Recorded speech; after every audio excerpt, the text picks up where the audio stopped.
Саламатсыздарбы. Life of a Diplomat программасына кош келиңиздер. Менин атым Айнур Имангали. Бүгүн бизге көп тараптуулукту колдоого болгон берилгендигин Бириккен Улуттар Уюмунда Казакстан эл аралык кызматтардагы мансабын аныктаган урматтуу конок келет. Ал кызматташтыкты күчүнө бекем ишенип, Казакстан менен Австриянын эки тараптуу мамилелеринин келечегине оптимизм менен карайт. Бүгүнкү берүүбүздүн коногу Австриянын Казакстандагы элчиси Андре Бахер айым. Баштадык. Казакстан Борбордук Азиядагы эң маанилүү өнүктөшүбүз. Мен Австрияны Казакстанда көбүрөөк, ал эми Казакстанды Австрияда көбүрөөк көргүм келет. Саясий өз ара аракеттөөнүн көбөйүшүн, соода жана инвестициялардын көлөмүнө артуусун каалайм.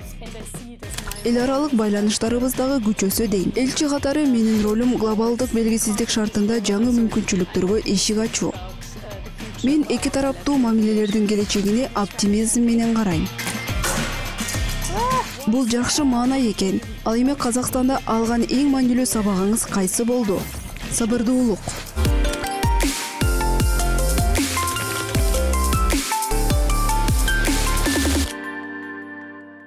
Саламатсызбы, элчи айым? Саламатсызбы? Австрия элчилигине кош келиңиз. Рахмат. Life of a Diplomat берүүсүнө кош келиңиз. Рахмат. Вена же Астана? Вена. Алмаштыруудели же кымыз? Алмаштыруудели. Вена шницельби же казакча этпи? Албетте казакча эт. Сент-Штефан соборубу же байтерекпи? Байтерек. Альпыларбы же талаабы? Экөө тең. Эдельвейспи же шаңракпы? Шаңрак. Вендик балбы же Ноорузбу? Албетте Норуз. Альпылардагы лыжа тебүүбү же таладагы бүркүт менен аңчылыкпы? Мүмкүнчүлүк болсо, бүркүт менен аңчылыкты сынап көргүм келет. Альп тоо текеси же Илбирспи? Илбирс. Австриялык цитрабы же домбырабы? Домбыра. Австрия менен Казакстандын негизги окшоштугу үч сөз менен эле. Эки эл тең абдан коноксүйөр жана меймандос. Ал эми негизги айырмачылыгы эмнеде? Аймак. Казакстандын аянты Австриядан 30 эсе чоң.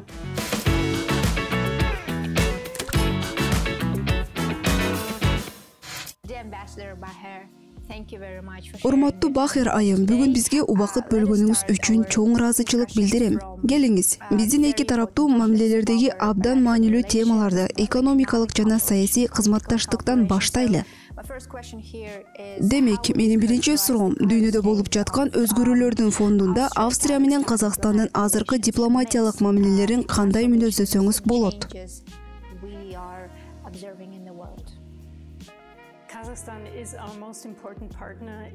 Казакстан Борбор Азиядагы биздин негизги өнүктөшүбүз болуп саналат. Муну биз саясий жана экономикалык деңгээлде эле эмес, ошондой эле искусство, маданият, илим жана билим берүү тармактарында да көрө алабыз. Бүгүнкү күндө толук ишеним менен айта алабыз, эки тараптуу мамилелер рекорддук жогорку деңгээлге жетти. Биз кыйла активдүү саясий өз ара аракеттенүүнү, соода көрсөткүчтөрүнүн туруктуу өсүшүн жана эң убандырганы эки өлкөнүн жарандарынын Австрияга жана Казакстанга болгон сапарларынын туруктуу көбөйүшүн байкап жатабыз. Бул мен үчүн абдан жакшы көрсөткүч. Айрыкча биз жашап жаткан глобалдык белгисиздик шартында мындай учурларда ишенимдүү жана сыноодон өткөн өнүктөштөргө ээ болуу өзгөчө маанилүү. Австрия үчүн Казакстан дал ошондой өнүктөш болуп саналат.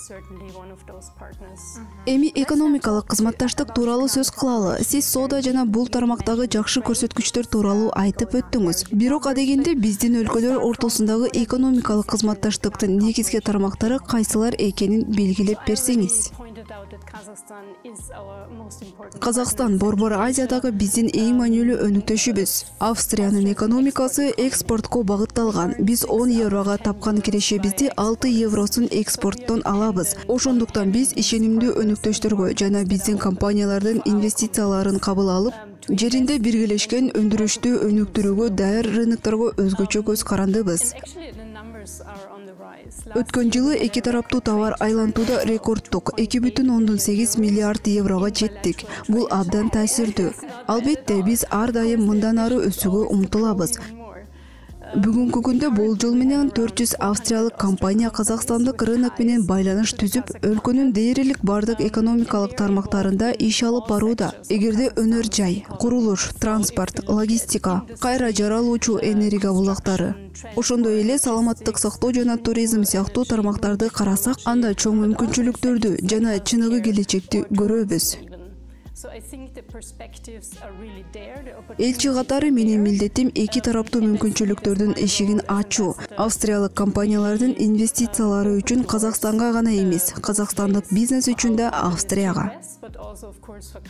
Келгиле конкреттүү багыттарга токтоло кетели. Мисалы, логистика, кайра жаралуучу энергия булактары, ошондой эле санариптештирүү. Сиздин оюңузча, ушул тармактардын кайсы жагында өнөктөштүктөрдү кеңейтүү эң чоң потенциал бар жана ал эмнеден улам шартталган? Потенциалы чоң тармактар чындыгында көп. Сиз санариптештирүүнү айттыңыз. Бул таң калыштуу деле эмес. Анткени бүгүнкү күндө санариптештирүү жана жасалма интеллект дүйнөнүн бардык өлкөлөрүндө өнүгүүнүн негизги багыттарынын бири болуп калды. Бул ошондой эле Австрия өкмөтүнүн приоритетинин бири. Ошол эле учурда президент Токаев да жакында Казакстанда бул тармак боюнча абдан амбициялуу пландар бар экенин белгиледи. Ошондуктан менин оюмча биз кызматташуунун мүмкүнчүлүктөрүн активдүү изилешибиз керек.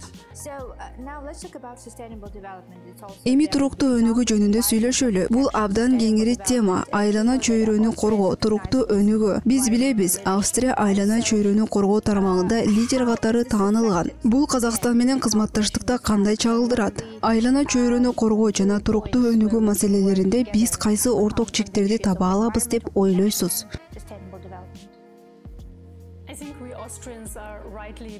Менимче, биз австриялыктар жогорку экологиялык стандарттарыбыз жана уникалдуу табиятыбыз менен сыймыктанууга акыллуубуз. Бирок бул жөн гана биздин байлыгыбыз эмес. Ошол эле учурда жоопкерчилик менен башкарууну талап кылган маанилүү экономикалык активдер да болуп саналат. Эки мисал келтирейин. Быйыл жайында Казакстанга тарыхтагы эң ири айыл чарба миссиясы келди. Анын курамында 20-га жакын австриялык парламентарий жана фермердик ассоциациялардын жетекчилери болду. Алар Астанада расмий сүйлөшүүлөрдү өткөрүшүп, кийин Акмола областындагы бир катар ишканаларга барышты. Максат туруктуу айыл чарба, органикалык дыйканчылык жана азык-түлүк коопсуздугу боюнча пикир алмашуу болду. Мен бул багыттагы биздин тажрыйбабыз Казакстан үчүн пайдалуу болот деп ишенем.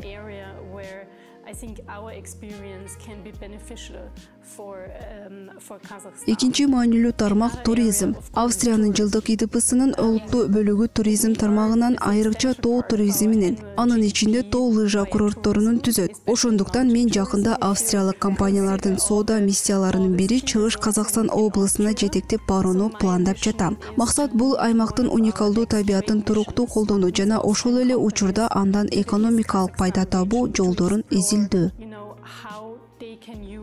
The wonderful nature they have there in a sustainable way to get economic benefit. And now let's talk about regional. Эми Борбор Азиядагы регионалдык динамика темасына өтөлү. Сиз бул жердеги процесстерди кылдат байкап турганыңыз талашсыз. Менин суроом мындай: Австрия Борбор Азия менен диалогко кандайча тартылган жана бул аймакта региондук туруктуулукка, натыйжалуу башкарууга жана туруктуу өнүгүүгө көмөк көрсөтүү үчүн кандай кадамдарды жасап жатат?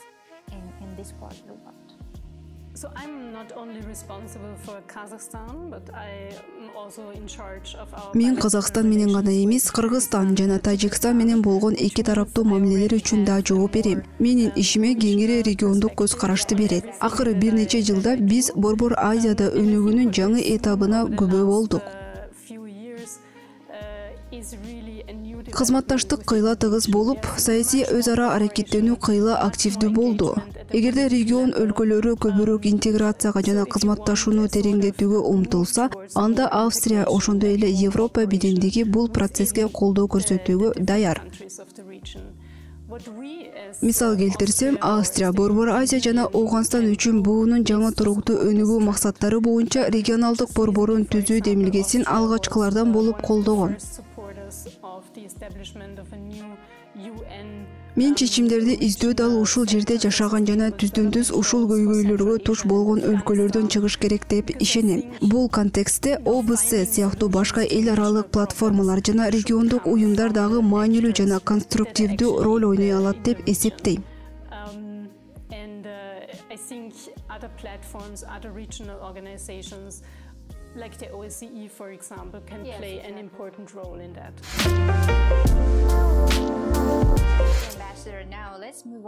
Урматтуу элчи айым, эми маданий дипломат, билим берүү жана академиялык алмашуулар маселелерине токтололу. Бул да дипломатиянын абдан маанилүү бөлүгү. Айтыңызчы, элчилик учурда биздин элдердин ортосунда байланыштарды чыңдоо жана өнүктүрүү үчүн кандай маданий дипломатия программаларын ишке ашырууда?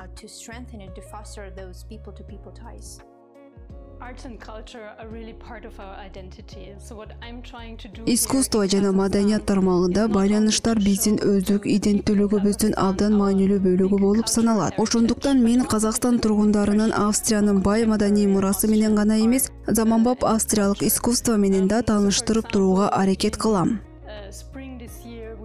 Маселен, быйыл жазында жаш австриялык джаз музыканты Алматыдагы джаз фестивалында концерт берди. Эми кийинки айда Астанада австриялык жазуучу менен жолугушуу өтүп, ал өз чыгармаларынын казакстандык окурмандарга сунуштайт.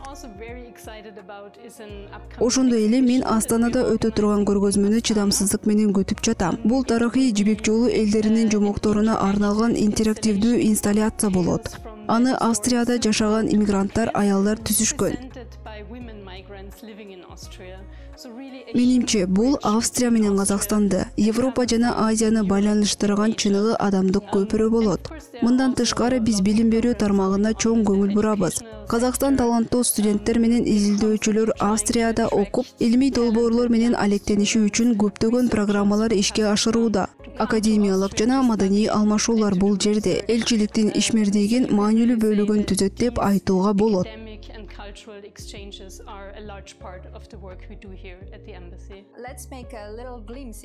Келиңиз, эми мамилелерибиздин келечегине көз чаптырып көрөлү. Сиз Казакстан менен Австриянын мамилелеринин келечегин кандай элестетесиз? Айрыкча глобалдык белгисиздик жана региондук өзгөрүүлөр шартында. Мен Австрияны Казакстанда көбүрөөк, ал эми Казакстанды Австрияда көбүрөөк көргүм келет. Саясий өз ара аракеттөнүүбүз дагы активдүү болуп, соода жана инвестициялардын көлөмү өссө дейм. Ошондой эле студенттер, туристтер же бизнес өкүлдөрү болобу адамдар ортосундагы байланыш көбөйүшүн каалайм. Бүгүнкү дүйнөнүн абалы дайым белгисиздик жана туруксуздук менен мүнөздөлгөн шартта Казакстан сыяктуу ишенимдүү өнүктүштүн болушу чечүүчү мааниге ээ. Ошондуктан бардык глобалдык чакырыктарга карабастан, мен биздин эки тараптуу мамилелерибиздин келечегине оптимизм менен карайм. Бизде көп окшоштуктар бар. Саясий жана экономикалык кызыкчылыктарыбыз дал келет. Кызматташтык үчүн бекем база түзүлгөн. Эми биздин милдет ушул учурду колдонуп, аны өнөктөштөрүбүздү чыңдап, тереңдетүү мүмкүнчүлүгүнө айлантуу.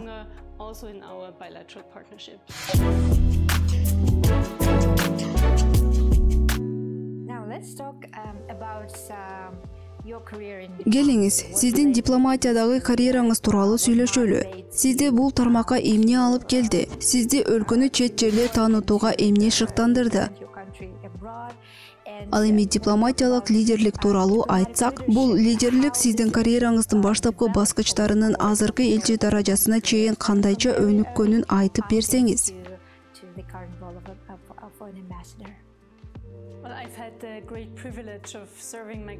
Мен өз өлкөмө ар түрдүү дипломатиялык кызматтарда кызмат кылуу ардактуу мүмкүнчүлүгүнө ээ болдум. Бир нече жыл Москвадагы элчилигибизде иштедим. Кийин Нью-Йоркто Бириккен Улуттар уюмундагы миссиябызда эмгектендим. Жакында эле биздин тышкы иштер министрлигинин кеңсесинде иштеп, анын ичинде Борбор Азия менен эки тараптуу мамилелерге жооп бердим. Ар бир кызмат орду мага Австриянын кызыкчылыктарын чет өлкөдө коргоодо, принциптерибизди илгерилетүүдө жана өнүктүштөр менен жаңы кызматташуу формаларын издөөдө өзгөчө билим жана өнүмдөрдү тартуулады. Ошондуктан мен дипломатия өтө ыраазычылык жараткан кесип деп ишенем. Акырында баары мамилелерди башкарууга жана ишенимдүү бекемдөөгө барып такалат. Бул болсо, менин оюмча, ар кандай ийгиликтүү эл аралык өз ара аракеттенүүнүн негизги бөлүгү болуп саналат. Сиздин оюңузча, бул миссияны ийгиликтүү аткаруу үчүн эң маанилүү көндүм кайсы? mission?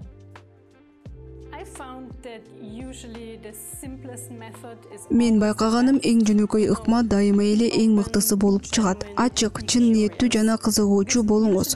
Анткени адатта эгерде адамдарга ачык ой менен чындап баарылашууга жана алардын көз карашын угууга даярдык менен барсаңыз, алар да сизге ошол эле маанайда жооп кайтарышат. in the same way. So really don't complicate. Ошондуктан татаалаштырбай эле коюңуз. Татаал лидерлик тренингдер деле зарыл эмес. Жөн гана жөнөкөй жана жеңил ыкмаларды кармануу жетиштүү. To the easy and simplest methods.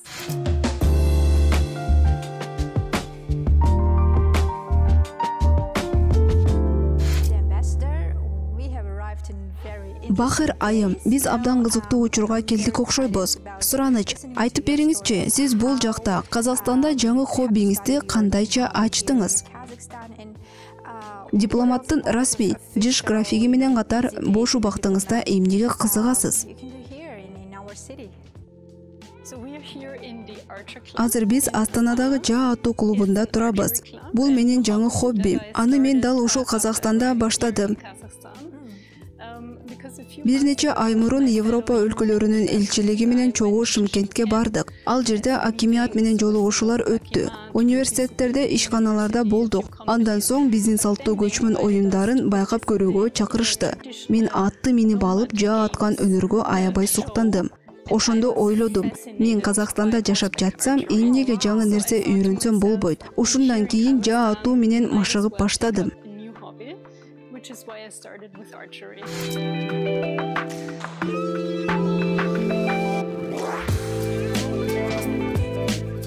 Кызыктуу экен. Takes a bit of practice. Бир аз машыгууну талап кылат, бирок бул абдан эс алдыра турган хобби. Relaxing. Сен толугу менен ага гана көңүл бурушуң керек. Ошону менен бирге эс алып, башка нерселерди ойлобойсуң. Get to relax. Сизге сары тегеректи таамай атуу керекпи?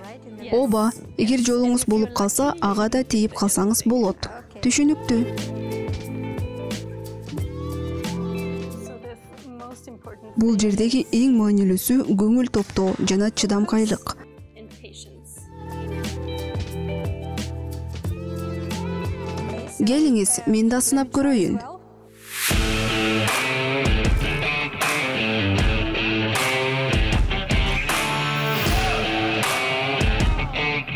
Жакшы аткардыңыз. Таамай тийдим. Так ошондой.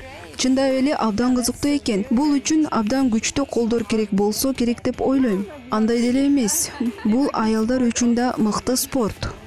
Азаматсыз, мага аябай жакты. Чоң рахмат.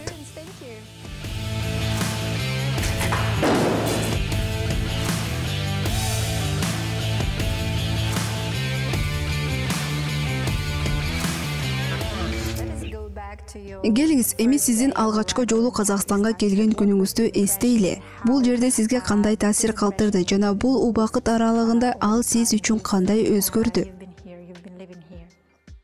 I arrived at the beginning of January. Мен Казакстанга 3 айынын башында келгем. Биринчи көргөнүм жаркыраган кышкы күн. Аппак кар жана суу кабар айы болду.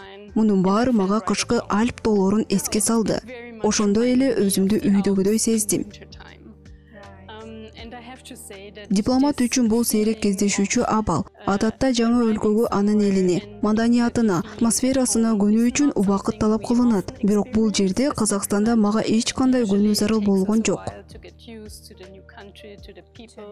Менимче бул көбүнчө адамдардын аркасы менен болду. Башынан бери эле ушунчалык жылуу мамиле жана конок жайлуулукту көрдүм. Элдерибиздин ортосундагы жакындыкты жана туугандыкты сездим. So warm and welcoming, so hospitable. Австриялыктарда, казактарда өлкөсү, маданияты жана тили менен сыймыктанат жана ар дайым муну конокторуна көрсөтүүнү каалашат. Very proud of our own countries, of our cultures, of our language, and we want to show that off to our visitors.